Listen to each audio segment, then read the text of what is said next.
The Aguero anti-climax does not befit a glittering career. As the man responsible for perhaps the Premier League's most climactic moment, the anti-climax of Sergio Aguero retiring is devastating. It is easy to hear Sergio Aguero's name and immediately be transported back to May 13, 2012. For most Manchester City fans, that is almost certainly what happens every time. His Premier League title-winning goal against Queen's Park Rangers was the rarest of things, a moment that took the cliché away. It really did feel like a script that couldn't be written. The frenetic, panicked nature of the Etihad Stadium on that afternoon, which for the most part perfectly summed up the pain and anguish of Manchester City's pre-takeover guys as the unluckiest of nearly men, made that minute of indescribable euphoria all the sweeter. But it isn't just the meaning of the goal that makes it so special. It is Aguero himself and the fact that the ball happened to fall to the only man who could have scored it given the pressure and the desperation in the eyes which were fixated upon him. There are seconds left. This is it. Now or never. Nobody is thinking straight in that situation. Everything is rushed, everything is quick. But as Nigel de Jong brings the ball out of midfield with every QPR player in front of him, City are trying to be calm and steady. When the ball reaches Mario Balotelli, who falls to the ground and slides the ball through for the only Premier League assist of his career as part of a 1-2 with Aguero, the Argentine is already on his toes, ready and cool as ice. So many players would have snatched at the shot through a crowd of defenders, one of whom lunges desperately in an attempt to win the ball, but not Aguero. He steadies himself and takes it in his stride around the impetuous challenge before slamming home. And then came the chaos. Beyond the pandemonium and what it meant, that goal demonstrated perfectly why Aguero always stood out ahead of so many. He was lethal in the box precisely because he was able to shut everything out and focus, while, of course, possessing the technique to match. Such a lethal combination is rare, even in an elite striker. Rare, and now gone. Aguero stood on a podium at Camp Nou, home of Barcelona, in floods of tears on Thursday morning, announcing his decision to retire aged 33, just weeks after leaving the pitch innocuously in a draw with the Laves.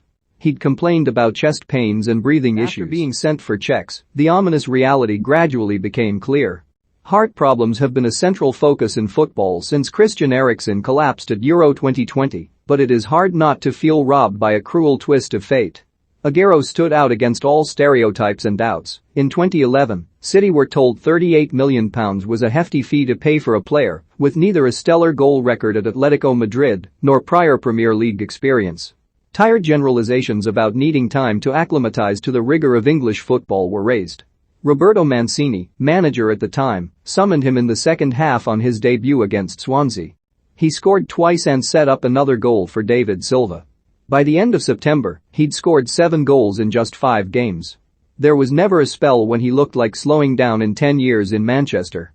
He became City's all-time top goalscorer and departed in the summer 4th on the Premier League's overall list with 184 and the best minutes-to-goals ratio. Only injuries, of which there were a few, stopped him challenging Alan Shearer's record of 260. It became so easy to take him for granted. But for all the numbers and unerring consistency, he left Manchester City in the summer with a bit of a whimper. Pep Guardiola, who seemed genuinely upset as he sobbed and told Sky Sports that we cannot replace him, phased Aguero out long before then and implemented a system with no pure striker. The decision to part was the club's. Aguero was given a nice send-off, full of videos, messages and chants from the stands, not too dissimilar to what is likely to follow in the coming days and weeks, but it felt flat. The occasion didn't match his achievements because he didn't go out on his terms. His pace had gone, as had the consistency because game time suffered, and the move to Barcelona soon descended into disaster. No sooner had he arrived, there were registration issues because of the club's finances, which then bit hardest when Lionel Messi, his best friend and undoubtedly a key reason for the move, was forced to leave because his contract could not be renewed. Barcelona will have looked across in envy at Aguero, even though Neymar, Messi and Luis Suarez were in place for his peak years, but by the time they finally came together, both were in decline. Once he was allowed to play, he picked up an injury that kept him out for months, and then the final sight of him on a football pitch was him trudging down the tunnel. Nobody thought this would be happening so soon afterwards.